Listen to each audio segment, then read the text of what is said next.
Community association living has often been described as carefree. Really, your common areas are constantly deteriorating, so there's always new projects to accomplish. You can't just wait. If you don't care for them when they're small, they'll grow to an overwhelming size. In our webinar called The Power of Preventive Maintenance, we begin by exploring what preventive maintenance really is and why it matters. From routine inspections to scheduled upkeep, we'll show how a proactive approach can slow deterioration rates, extend useful life expectancies, and the big one here, help associations spend less over the long run. And while it won't make your community carefree, lower costs are always welcome. Well, thank you, Jen, and hello, everyone. Thank you for joining us for today's webinar.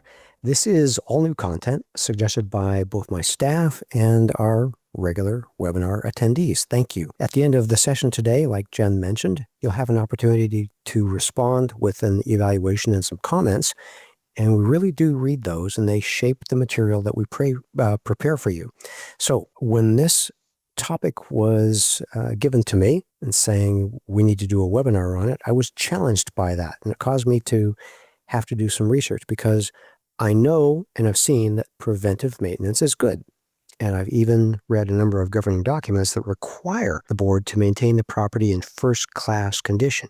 Now, I've always wondered what that was and how it could be measured, but let's get back to measurement. Preventive maintenance kind of resonates with me. Being in the reserve study business, we help our clients prepare for their big projects. So the common areas are safe, well-maintained, they promote pride of ownership, and they support maximized home values. And you can imagine a rundown property is expensive to maintain because there's projects needing to be done everywhere, and it doesn't command high home values. And in our household, we have a few themes in our family. I'm naturally a tinkerer, a fixer, and I like to keep our things in good shape. So one of our themes is we Nordlands take good care of our things. And as an example, I drive a 23-year-old Acura. I keep it in good shape and it serves me well.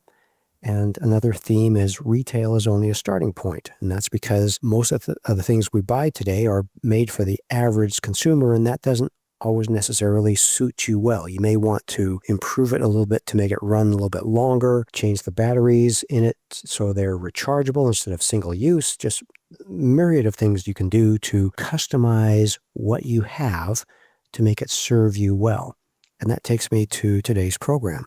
Can we measure the effects of preventive maintenance? Should you customize it for the good and for the improvement of your association? So I will get to that answer, and we've got a good way of measuring it. But I think the first thing we need to do is start our program. You'll see that the way we have it organized here is what is preventive maintenance and why do it?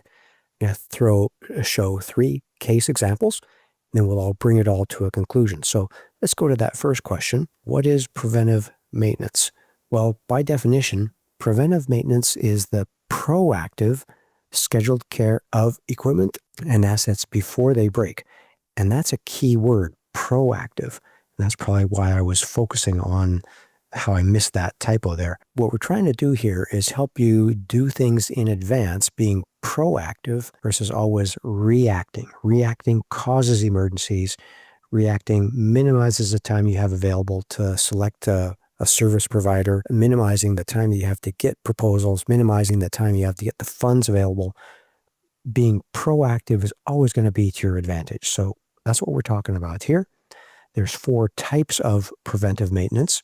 There's time-based, which is simply something that gets old due to age. And that can be something largely like a roof. Its age is just based on the sun rising and setting, the seasons of winters that it goes through. It's primarily time-based. It's age-driven. There's usage-based, which is all duty cycles. Maybe the hours on your diesel electrical backup system, the cycles that your elevator travels up and down and back and forth. Well, hopefully just up and down. There's condition-based, which is appearance. When you're looking at the paint and when you realize it has started to crack, you've waited too long. So it's appearance-based. And there's also new things. There's predictive preventive maintenance for the few properties that have a logging system to log when they do projects around the association.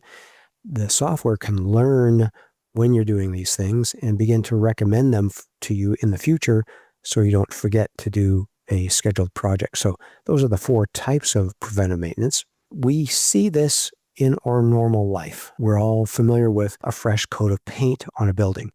That's just like you and I putting on a raincoat before we go outside. It's a very simple exterior coat to prevent it. And that's the same thing as sealing your asphalt. It's a preventive seal that you put on that expensive asphalt structure. It could be something like changing the oil in your car when you hit a certain number of miles or the indicator on your dashboard says it's time. It could be something that you do seasonally, cleaning your gutters to get the leaves out so the water flows and is not standing, deteriorating your gutters, deteriorating your roof. Or it may be something that you do regularly just to keep things in good shape, and things like exercising your major valves. Don't just let them sit there. Turn them a little bit, a couple times a year, just to make sure that they're moving and they don't freeze up, so that when you need to shut off the water for a certain building, the valve works. So it's just little things to do. None of this is all too expensive. None of this is surprising. It's just the kind of normal things that we do in our world. So the question is, how and why do you do it? Well, let's focus on why. Do you have a schedule? Do you have something that triggers it's time to do a certain project? 45% of you, you don't have a schedule. About 20% of you weren't sure. So I'm going to put those together and say a majority of the people here probably don't have a schedule that their association follows.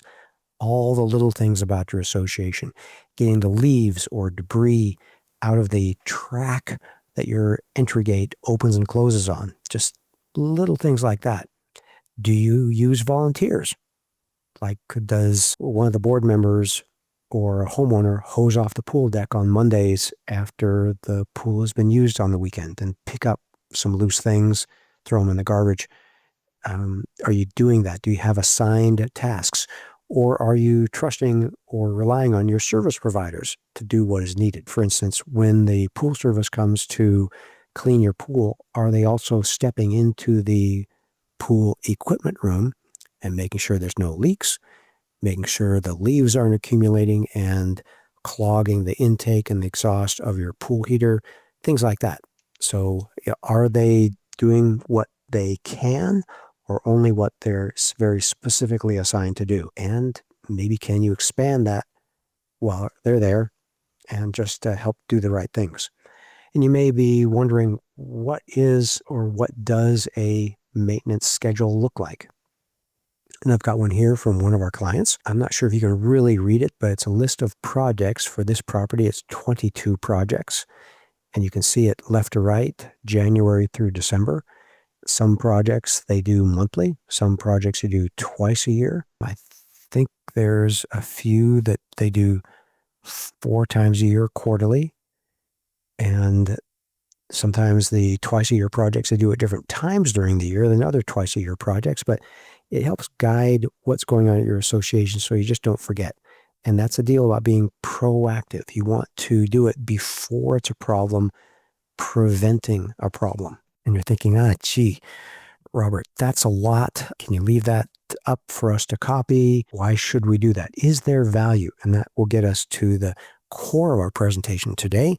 So I want to take another moment before I get to that and remind you that it may not be clear who is responsible. And there's another document at your association. It's called a maintenance matrix that we're seeing more and more commonly. It's a document that summarizes who's responsible for what, the individual owner or the association. So not having to assume, and you're not thinking, oh, gee, I'm waiting for the association to take care of that, when indeed it's your problem. And that can be the little things around the association, the doorknobs, the windows, the doors themselves, the doorbell, the entry steps to your unit, all those little things, the light outside your front door. Who's responsible for all those things? Again, we're seeing this more commonly, and it's a great document. It helps communicate what's happening at the association by who. And this is typically prepared by your association attorney. And it says, in this case, I know the name of this property, but the HOA is responsible for the air conditioning and water heating units in the common areas. Not surprising, and that's section 9.1 in the governing documents. On the other hand, look down here, if a homeowner damages it due to one thing or another, the owner is responsible for it. And it goes down a nice long list, making it very clear who's responsible for what, so there's no uncertainties. And the association can do all the right things to take care of what it's responsible for. And it may be a lot easier to read it this way rather than diving through paragraphs in your governing documents. And another foundational idea is that you have to appreciate that owning and maintaining real estate is expensive. Mother Nature and Father Time see to it that everything is deteriorating. There's nothing you can do about it. It is going to happen. So you need to decide what kind of defense are we going to put up to this attack on our property. And then for you, you need to decide what's our objective. If you want to minimize your workload, you just walk away from this webinar at the end and say, great idea, but not for us. I'm going to show before the end that this is really worth your while. It tangibly and measurably reduces owner costs. So we're back to the question, is there value? Is there worth it? The answer is yes, and let me show you how. At Association Reserves, we make the present less stressful and the future more secure. If you want to join us in this mission, please like this video and subscribe to our channel. Leave a comment down below on what you'd like to see us address in a future video. Let's plan for your best future.